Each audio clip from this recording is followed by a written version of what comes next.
This is Private Matters. I'm Max van Praag. We're talking about intimacy, and today's show is about group marriage, something you don't talk about every day.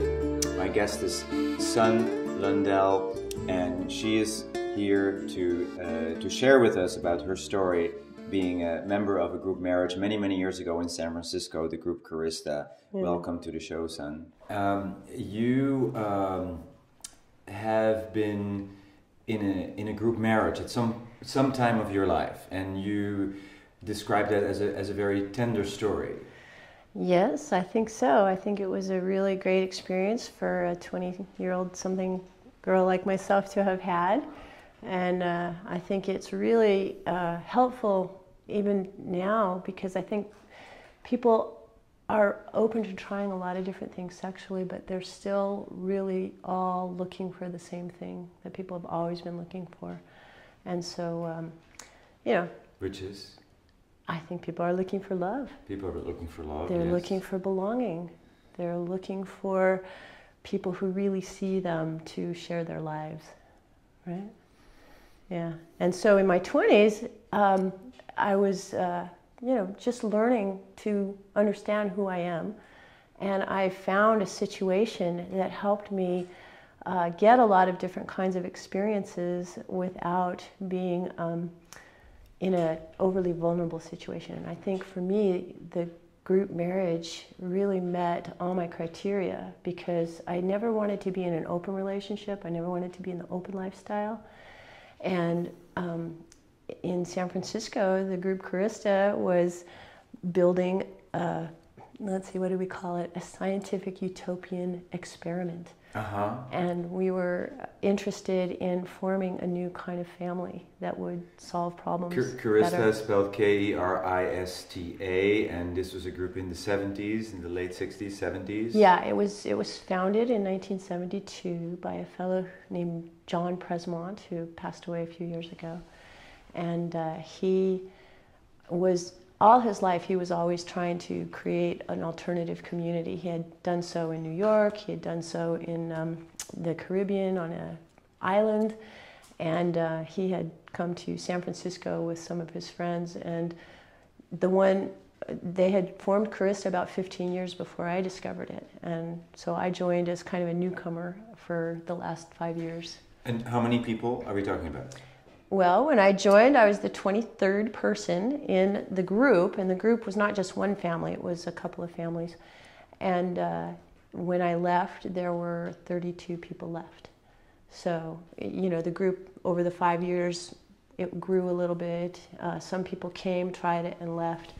And, when it all ended, which all happened in around 1992, there were 33 people who really were considered the Carista commune. How many men and how many women? It was pretty balanced. I only know from my family, the family that I was leaving at the end there had 7 women and 6 men. So. Now, I'm sure everybody watching is thinking, well, how does this work? Are you intimate with all the people of the opposite sex that were in the group? And is there some kind of a list on the fridge with Monday, Tuesday, Wednesday, when everybody has their turn? Is this how it works? Yes, that is exactly right. We called it the sleeping schedule. And it was a brilliant invention that I learned about by joining the group. And basically, it was a community of people who took turns sleeping with each other. And so it was just couples every night. There was never anything more than couples sleeping with each other, men and women, for the most part. There was a small chapter of people experimenting with bisexual relationships, but for the most part, the agreements that people had made with each other was to have dyadic sex, men and women. Mm-hmm. And so the way that the sleeping schedule worked is that the people would be not lined up, but the order of who you would sleep with was set by when you had joined the family. Mm-hmm. And so the first people followed by the second. So everybody basically knew who they were after. And And so the first man and the first woman would sleep together, then the first man and the second woman, and the first woman and the second man, and it just kind of worked like that, and it was a repeating cycle. What if you didn't feel chemistry with one of the people you're sleeping with? Well, that was something you would discuss before someone joined the family. So it was a very democratic group. It was not just a try it on group. It was meant to be love for life, and meant to be, we even thought of it as a monastic order. For fun nuns and monks, is what we said. Mm-hmm. And as people would meet us, they would see if they felt a resonance with the people, and if so, then they would hang out with the people that in the family they wanted to join. And just like any love affair, as long as it kept feeling good, it kept going deeper, and eventually people would join the family that they felt they wanted to be with. And anybody who was in the family would, of course, speak up if they felt something other than the yes. Would it not be okay for you to not want to have sex with certain members of the group? Would that not be okay? Well, the way that it was handled is if that came up, then it was considered a reason for one or the other person to leave the family, because the family is built on the idea that these are your most intimate partners. Mm-hmm. These are the people that you are building your family with. And if suddenly you find that you don't have sexual chemistry with this person, what happened? How come you changed your mind? You know, why are you breaking up now? Why didn't you break up? Did it happen?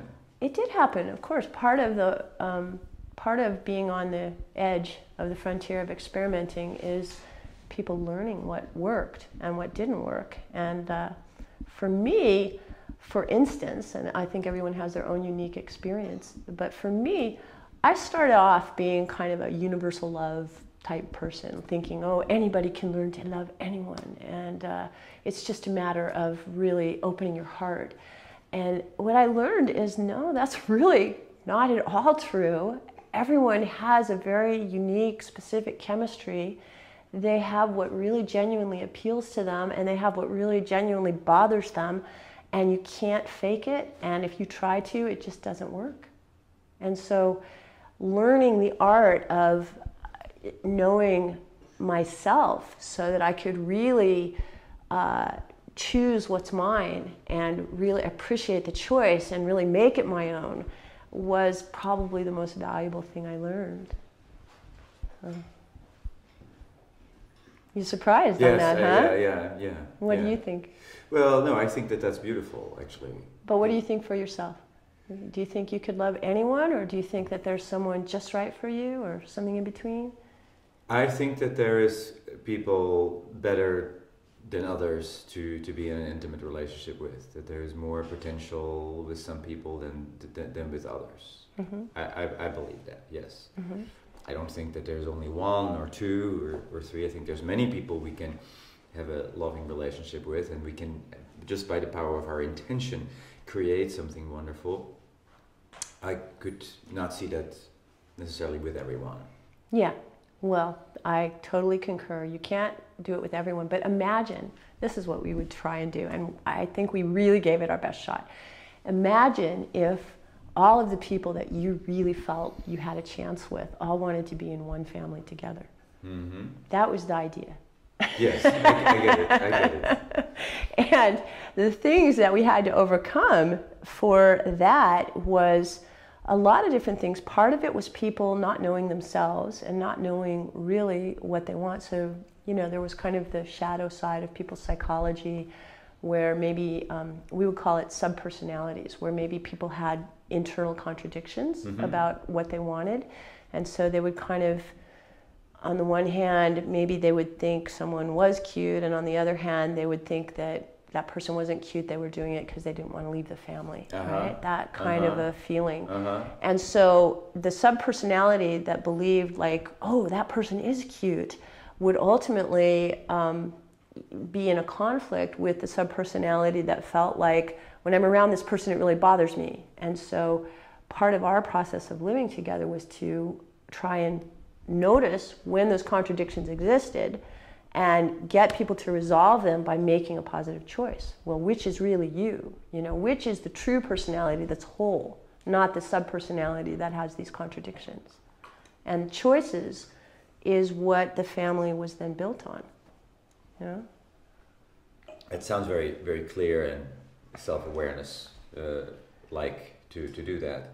Yeah, and I don't think people start out with clarity and self-awareness. You get feedback, and that helps you see what you're missing, especially when you're working with your own shadow.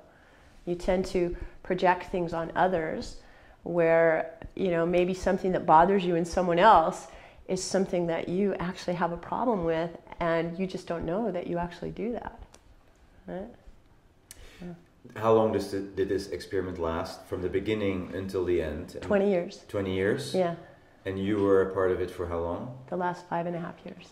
The last 5.5 years. When you left, the whole thing Yeah, dissolved? I left. I was like, I think of myself as the canary in the cage, because just like any marriage during that time, the 80s, the 90s, I think people were learning how to make choices in their own best interests rather than choices where they kind of preserve something for someone else.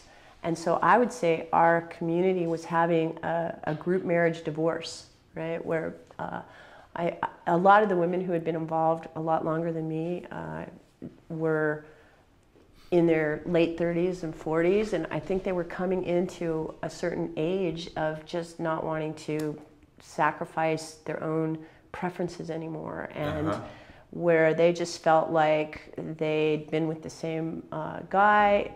The person who founded it especially kind of became the target for a lot of their sense of dissatisfaction with who they were or how they had chosen to create their lives, and they just felt like they needed to... It didn't work anymore. Yeah, it didn't work anymore. That's right. Yeah. That's right. But it was a very valuable experience, and the way you look back at it is like amazing. I'm so grateful. I feel like it really gave me a crystal clarity of psychology that I don't think I could have gotten it any other way. Wow. Yeah, yeah. And I feel like it protected me. You know, I mean, people can be very promiscuous if they're not really sure what their preferences are. Mm-hmm. And at that time, you know, when I was open to lots of relationships and not really knowing, I mean, I think on the one hand, because of being from a divorced family, I felt like you just shouldn't rely on men. I wasn't looking for my soulmate. I was very independent. And I felt like, you know, if I wanted to be lovers with someone, I didn't have lifetime expectations about it. You know, it was much more experimental. And I really learned the opposite is what you need. Like if I'm going to get in a relationship that I'm not going to turn off on later, then I need to know up front that this relationship is going to work for me for my whole life. Like it's going to feel like love. It's going to feel like I want more of it. It's going to make me incredibly joyful. It's going to make me feel like I'm growing all the time. I don't think you can do that when you're just trying something on to see how it fits. Mm-hmm. You really already have to know yourself. And because you gave yourself permission, you gave yourself permission to live in this way. Mm-hmm. Your life changed. Your choices and your preferences changed after that, and you ended up in a monogamous long-term relationship, right? Yeah. With the man you're married to today. Yeah. My feeling about that is that the universe designed it so that this group marriage experiment would fall away so that I would be free and available when we met, because like I saw double rainbows for the first time in my life on like our first date, and it's been, I call it the never-ending honeymoon. It's been like that pretty much ever since. How long? 20 years. 20 years? Yeah. In a monogamous relationship. Yeah, it hasn't been monogamous for 20 years, just about. Mm-hmm. At first, that relationship started with me thinking that I had the right lifestyle, i.e. group marriage, but the wrong people. Because I kind of, once that ended, I was like out on my own again, and I was still dating a few of the people from my family, but it had a very different energy. We didn't know what we were going to do next. Yes. And when I met my husband now, the first thing I did was tell him that I didn't have time for any more boyfriends. I want one person. After having lived with 32 people, I want one person. No, I didn't say that because I didn't feel that. I mean, I think he had to really prove himself to me for about a decade because he's very monogamous, and he's, at least it seemed to me that he was never that interested in anybody else, and all of our differences would be about me feeling like I was more independent and he was more, not as interested in like having other people, so. Are you still in touch with any people from Carista? Barely. Barely? Yeah.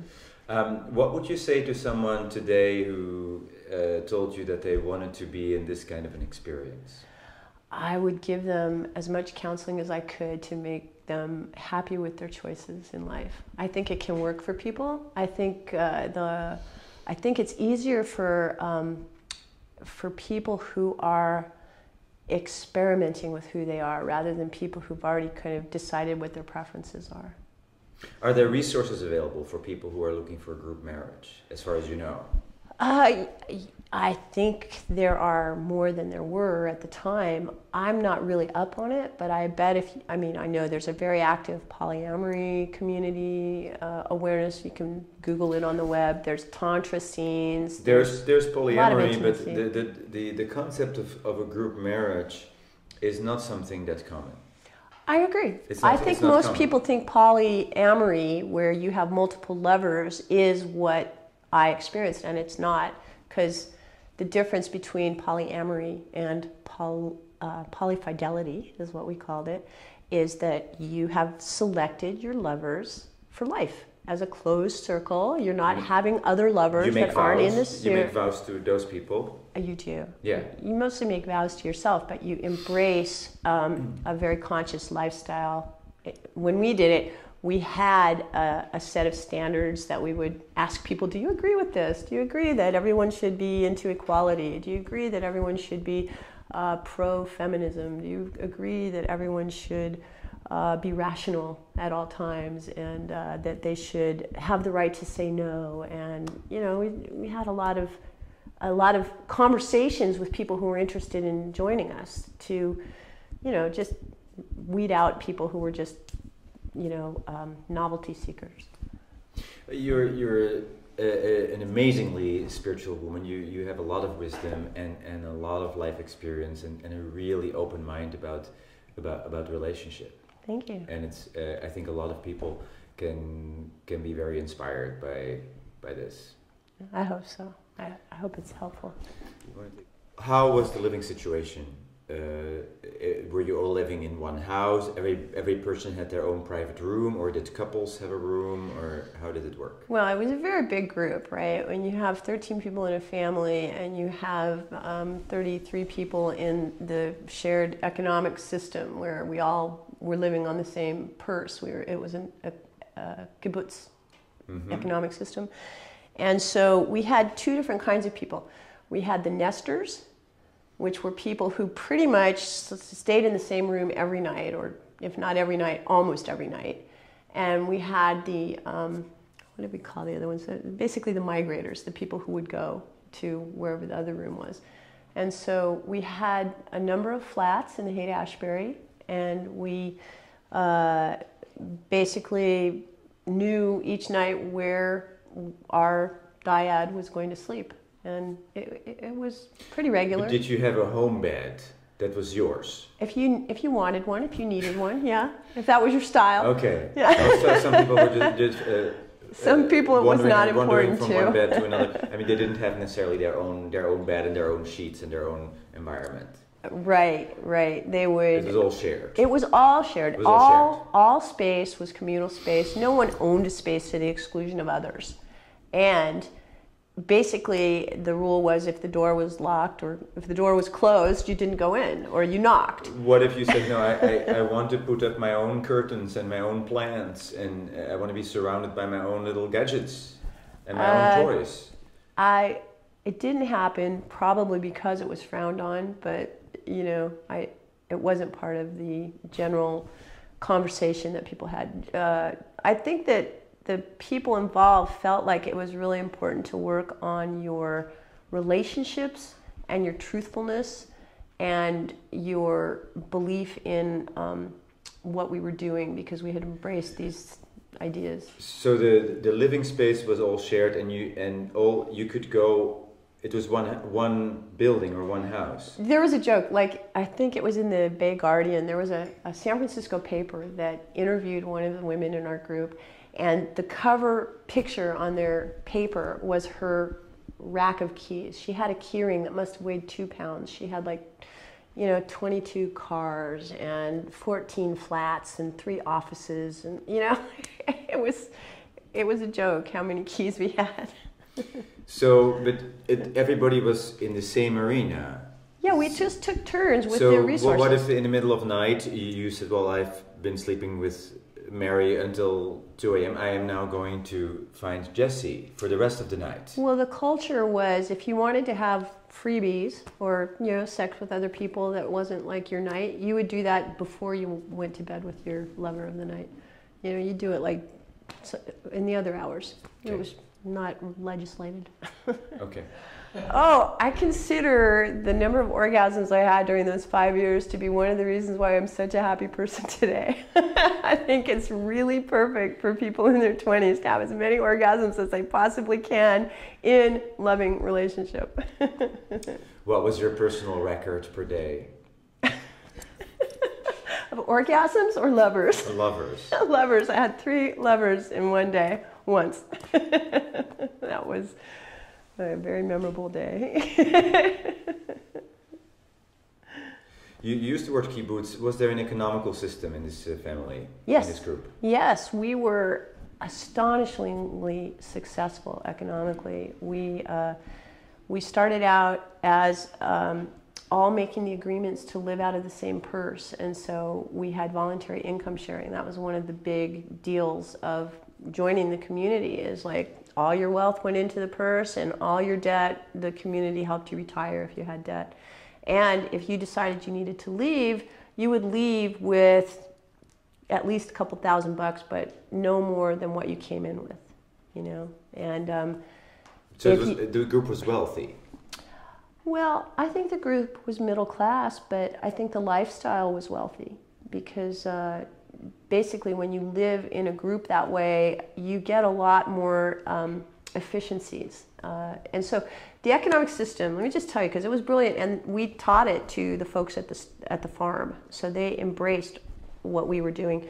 And we had a system called CHITS, where we had an internal economic system where everybody was basically on a cash system. They kept cash in their pockets.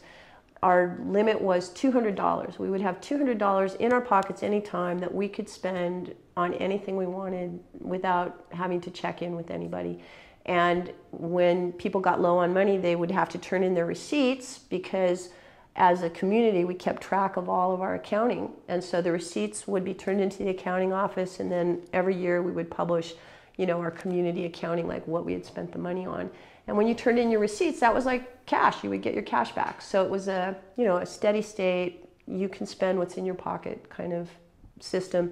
If you needed to buy something that was more than that, say a car, or needed to take a trip, or something a business expense that was high, computer or something, that would be something you would bring up in a group context. You would get a vote, and the vote would be a yes or no, and then that's how it would be other than that.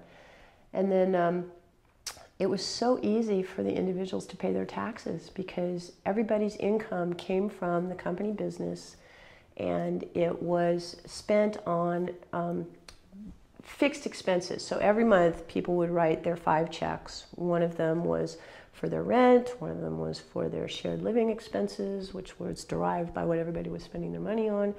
One of them was a donation to our art nonprofit, which was in charge of doing picnics and performances and group outreach. And one of them was for our religion. So we were creating a shared religion that was based on the comics that were being written by our comic strip artists. So it was kind of really a genuine religion, but it was a very tongue-in-cheek artistic religion.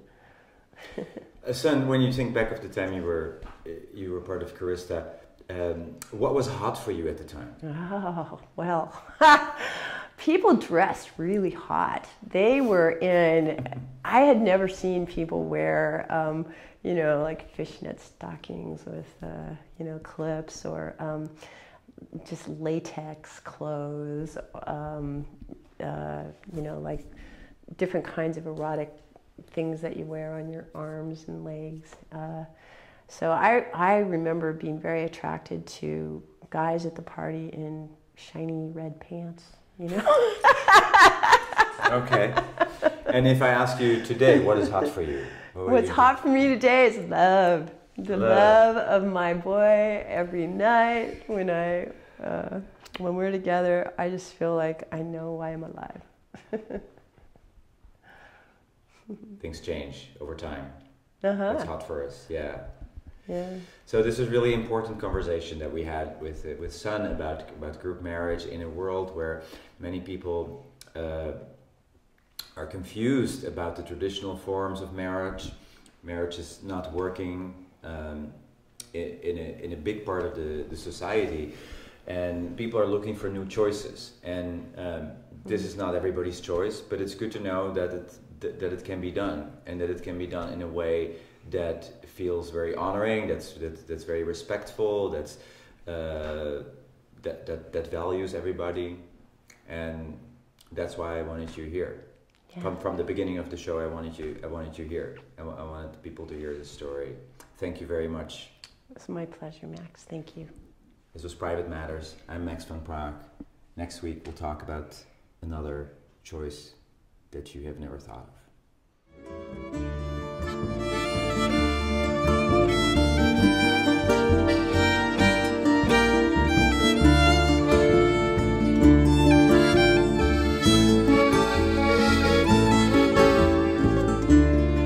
Si vos escrevem, no està escrevent. Si vos esquecem, no està esquecent. A teu dia qui vou voltar. Si vos escrevem, no està escrevent. Si vos esquecem, no està esquecem. A teu dia qui vou voltar.